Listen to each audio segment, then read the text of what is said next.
श्री चैतन्य चरितामृत एक अद्भुत ग्रंथ है। जितना आप श्रवण करेंगे ना उतना ही रस आएगा। गोस्वामी जी ने कहा है कि श्रेताम श्रेताम नित्यम गीताम गीताम मुदा चिंतताम चिंतताम भक्ता चैतन्य चरितामृतम।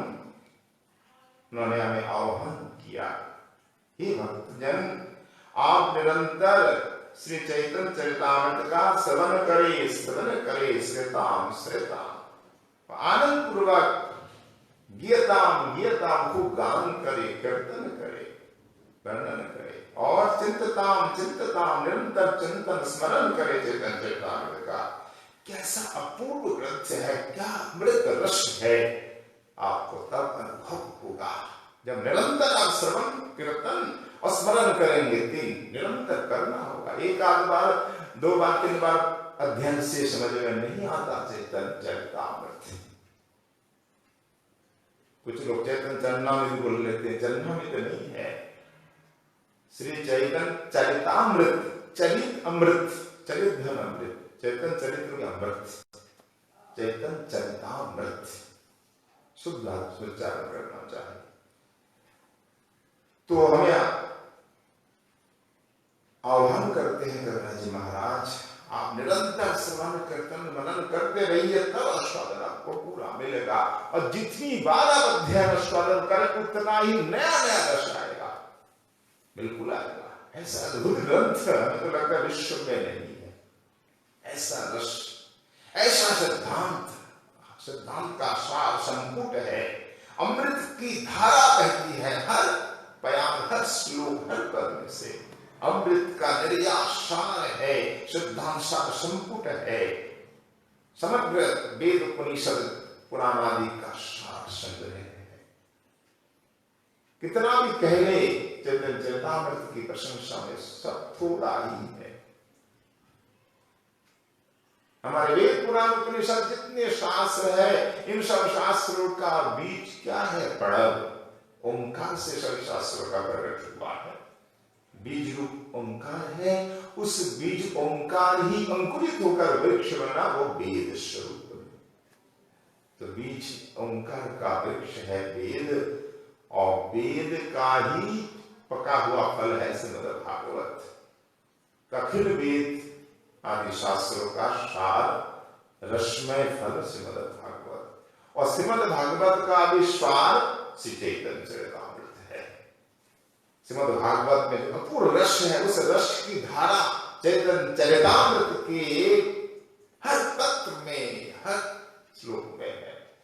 अपूर्व रस की धारा का उल्लांघन करना है, स्वादन करना है, तो श्री चैतन्य चरितामृत का निरंतर स्वादन करना होगा।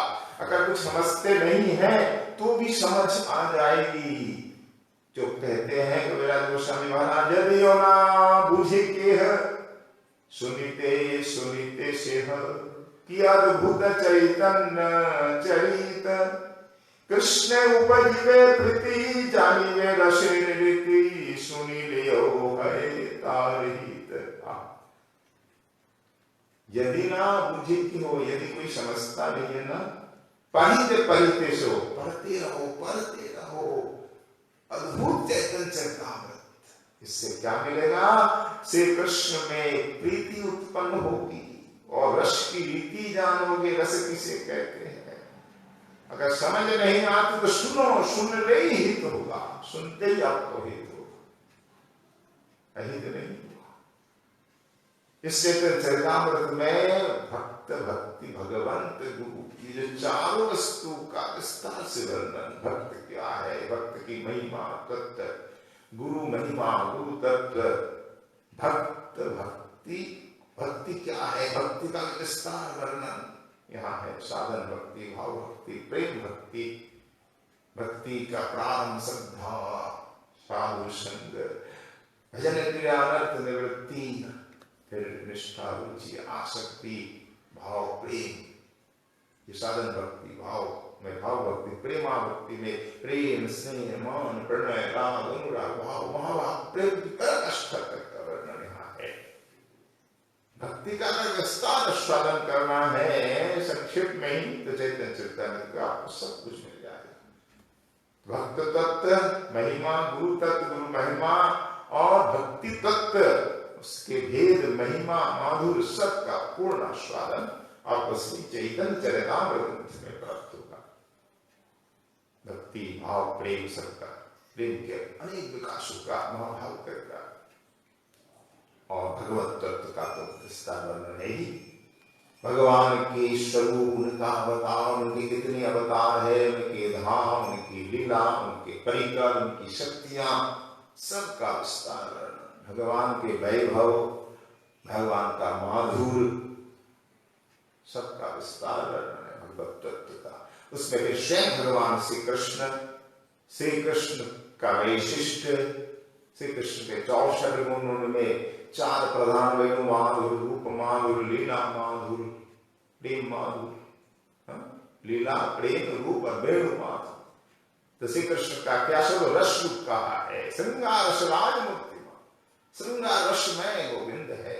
रस रूप में, श्रृंगार रसराज के रूप में श्री कृष्ण को प्रतिष्ठित किया है चैतन्य चरितामृत में। और राधा रानी कौन है? तो भगवत तत्व, भगवान के नाम धाम लीला रूप सबका विस्तार वर्णन, कितने अवतार है, वैभव माधुर्य ऐश्वर्य सबका वर्णन। फिर शक्तियों में राधा रानी सर्वोपरि, राधा रानी की काव्य रूपा गोपियां, उनकी विलास रूप ये रुक्मिणी आदि, सहंस रूप लक्ष्मी आदि सबका वर्णन। गोपियों का, शक्तियों का, मंजरियों का, राधा रानी का। राधा रानी कौन है? प्रेम की पराकाष्ठा महाभाव स्वरूप राधा, देवी कृष्णमयी प्रोक्ता राधिका पर देवता, सर्वलक्ष्मी सर्वकांति सम्मोहिनी परा। राधा रानी को तो चैतन्य चरितामृत में श्री कृष्ण के गुरु के रूप में चित्रित किया है। रसराज स्वरूप गोविंद है तो प्रेम की पराकाष्ठा राधा रानी, रोम रोम प्रेममयी है। और ये राधा प्रेम श्री कृष्ण के भी गुरु है। राधा कृष्ण स्वरूप, राधा कृष्ण का माधुर विहार विलास सखी मंजरियों का अद्भुत वर्णन श्री चैतन्य चरितामृत में हुआ है। सिद्धांत के साथ साथ लीला का वर्णन से गौरहरि का स्वरूप, गौरहरि के अवतार के प्रयोजन, गौरहरि के गंभीरा लीला, महाप्रभु की जो विशेष लीला है गंभीरा की, विरह में लीला है। ओ कैसा गौर का विरह होता था, कैसे रोते थे महाप्रभु, कैसे कैसे भाव विकार होते थे। कभी कुर्माकृत हो जाते, कभी दीर्घाकृत, कभी समुद्र में कूद जाते। ऐसा वर्णन हो, एकदम हृदय को मर्माहत कर देने वाली, अद्भुत आश्चर्य विमोहित विस्मित कर देने वाला वर्णन है। न कभी हुआ ना हो सकता है ऐसा वर्णन। तो महाप्रभु की लीला के साथ साथ सभी विषयों का वर्णन कोई अनछुआ नहीं रह गया है और गंभीर रूप से वर्णन है। उनकी भाषा भी इतनी सुंदर, सहज है, मधुर है, सहज है, सुंदर और सुस्पष्ट रूप से कोई भी बात एकदम स्पष्ट उन्होंने कहा है और थोड़े शब्द में गागर में सागर भर देते हैं। इनकी विद्वता को देख करके, परिवेशन वर्णन की क्षमता को देखकर बड़े विद्वान दंग रह जाते हैं कि ऐसा अभूतपूर्व पांडित्य, साथ साथ अद्वितीय कवित्व, शक्ति के धनी, एक ही साथ सुगंभीर दार्शनिकता, फिर काव्य रस, अलंकार, इतिहास, हर वस्तु का समावेश है। ऐसा तो एक कविराज जी ही कर सकते हैं।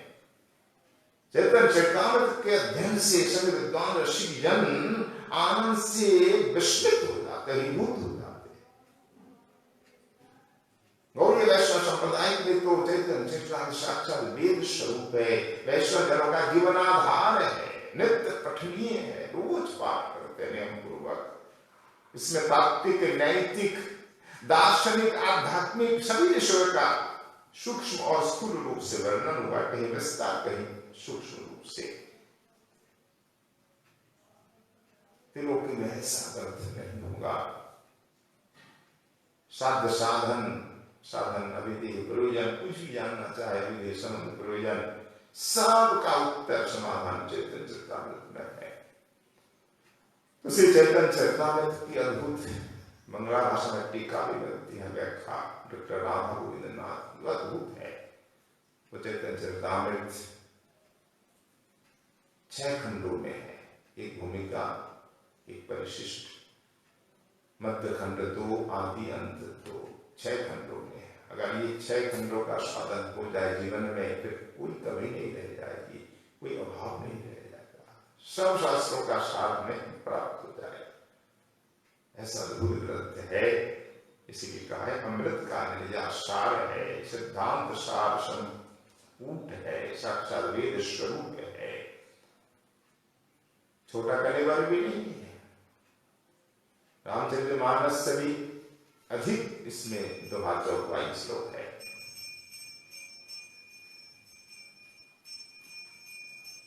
आदि खंड में 2089 प्यार 2022 है, तो मंगल पैर बोलते हैं। मध्य लीला में 5,378 है, तो अंत लीला में 3,306, कुल मिलाकर 10,503 तो इसमें भाषा में पद है। प्यार त्रिपदी छंद में 10,503, 10,500, और संस्कृत के श्लोक है 1,012 है। कुछ उनकी रचना, कुछ उद्धृत शास्त्रों से लिए गए, तो कुल मिलाकर श्लोक, प्यार, छंद आदि सब लेकर के 11,515 है। तो बहुत विशाल ग्रंथ है चरितामृत, अद्भुत ग्रंथ है। इसकी रचना श्री कविराज गोस्वामी जी महाराज ने की है। इसी वरी शुरुआत को जहां बैठे हैं, दर्शन कर रहे हैं, तो यहाँ ये उनकी भजन स्थली है, यहाँ बैठकर उन्होंने रचना की। और राधा कुंड में भी भजन स्थली है, वहां भी जाते आते थे, पर पूर्णता तो यहीं पे हुई है आज से 405 वर्ष पूर्व, यानी 1615 ईस्वी में। श्री कविराज गोस्वामी जी महाराज चैतन्य चरितामृत के अंत में एक श्लोक लिखते हैं पुष्पिका के रूप में। उस श्लोक में लिखा है, शाके सिंधग्निबाणांदो, शाके सिंधग्निबाणेन्दो, ज्येष्ठे वृंदावनांतरे, सूर्ये शीत पंचम्यां ग्रंथोऽयं पूर्णतां गता। अर्थ है शाके, शाक संवत है, शक संवत, शाक कितना ना, सिंधु अग्नि वाण इंदु,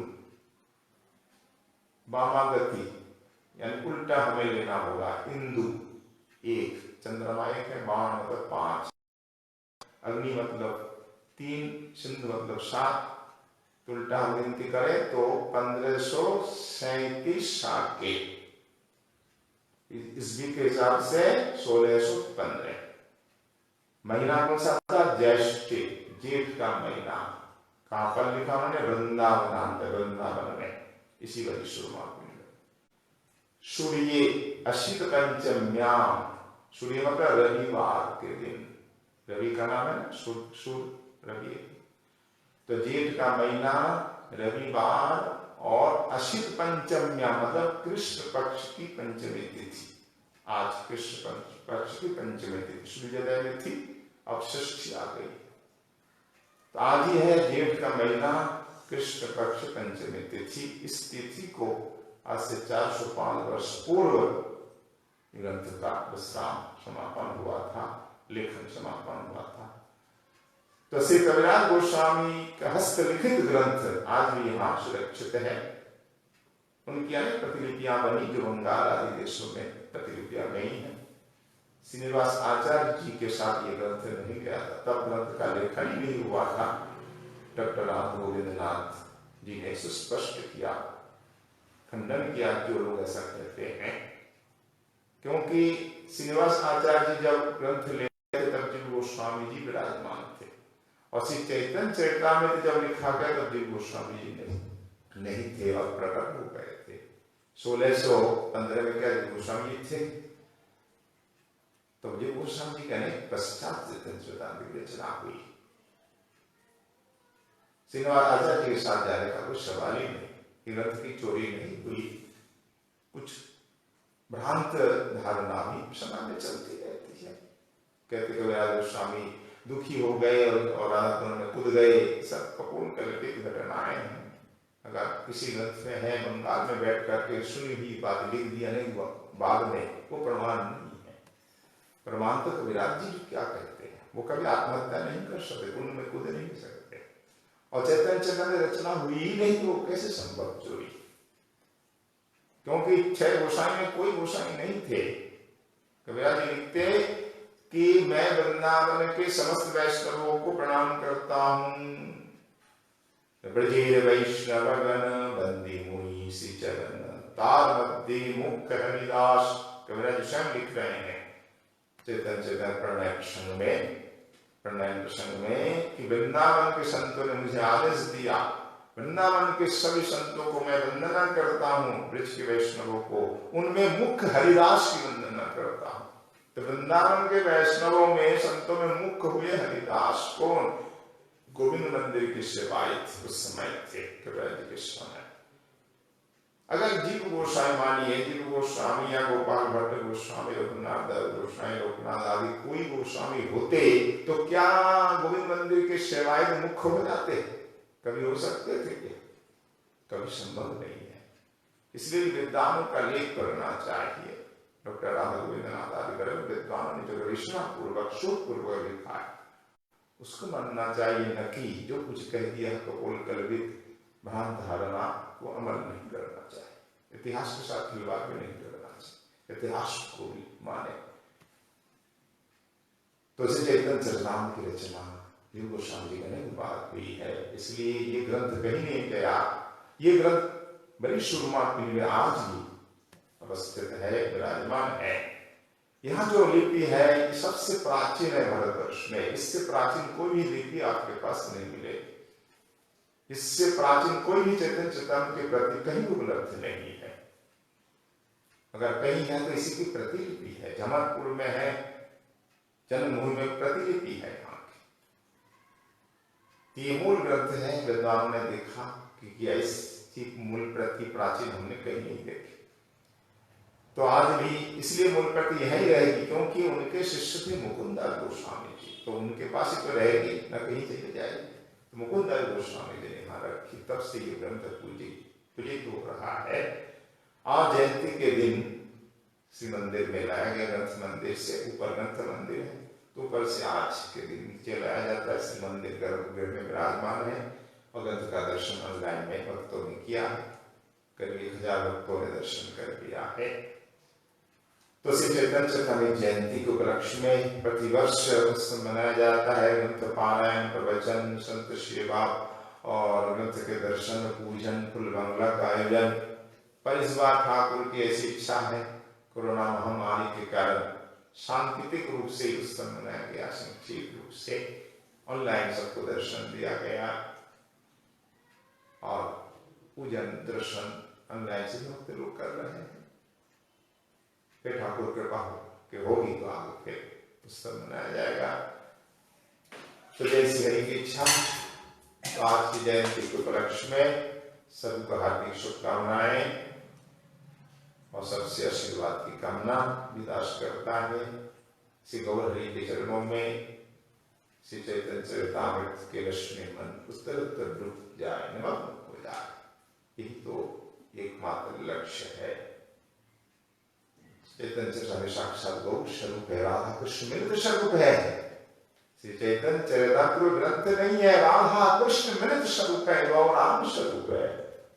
बोलो श्री चैतन्य चरितामृत की जय, श्री गौर हरि की, श्री राधा नयनानंद जी महाराज की, आज के आनंद की, श्री कृष्णदास कविराज गोस्वामी महाराज की जय, वही सूरमा कुंज की, वृंदावन धाम की, अपने अपने सतगुरुदेव भगवान की जय। जय श्री राधे निताई गौर हरि।